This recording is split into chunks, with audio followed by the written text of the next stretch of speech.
Nous voyons chez les Corinthiens l'étrange phénomène d'une Église, comblée de toutes les richesses qui concernent la parole et la connaissance, ne manquant d'aucun don, excellant en toutes choses, en foi, en parole, en connaissance, en zèle à tout égard.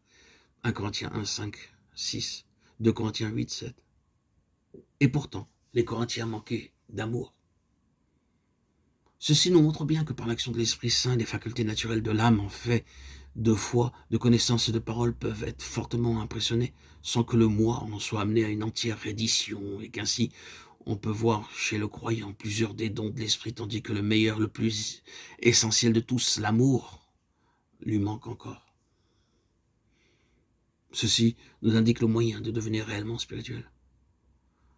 Ce n'est pas assez que le Saint-Esprit vienne s'emparer des facultés naturelles de notre âme pour les inciter à servir Dieu. Il faut plus encore. Quand par le moyen de notre intelligence, le Saint-Esprit est entré dans notre âme, c'est pour passer de là dans notre esprit. C'est pour fixer sa résidence soit dans l'âme, soit dans l'esprit, et pour qu'enfin le moi détrôné laisse régner Dieu. La présence de cet amour divin en nous sera donc la preuve certaine et de la reddition de notre moi et de la domination de Dieu en nous. L'une et l'autre nous amenant à ne plus vouloir d'autre vie que celle de l'amour de l'esprit. L'état des Galates ne différait guère de celui des Corinthiens lorsque Paul leur adressait ces mots. Les fruits de l'esprit sont l'amour, la joie, la paix. Galates 5, 22. Leur erreur n'était pas celle des Corinthiens qui se glorifiaient de dons et de connaissances, mais ils mettaient leur confiance dans des observances et retournaient sous l'esclavage des rudiments du monde. Galates 4, 3, 9.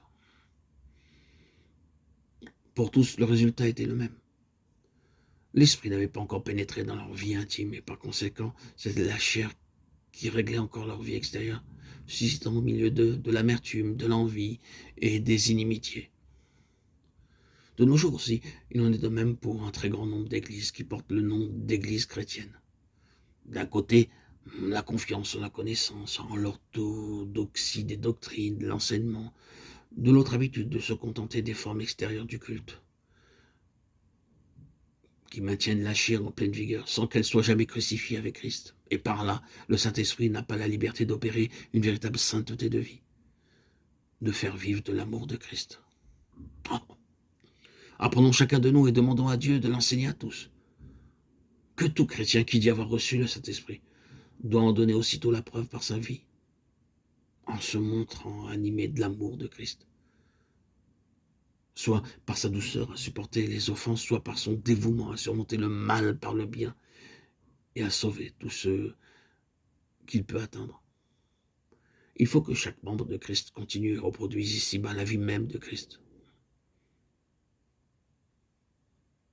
Oui, l'Esprit de Dieu est bien l'amour de Dieu qui vient à nous.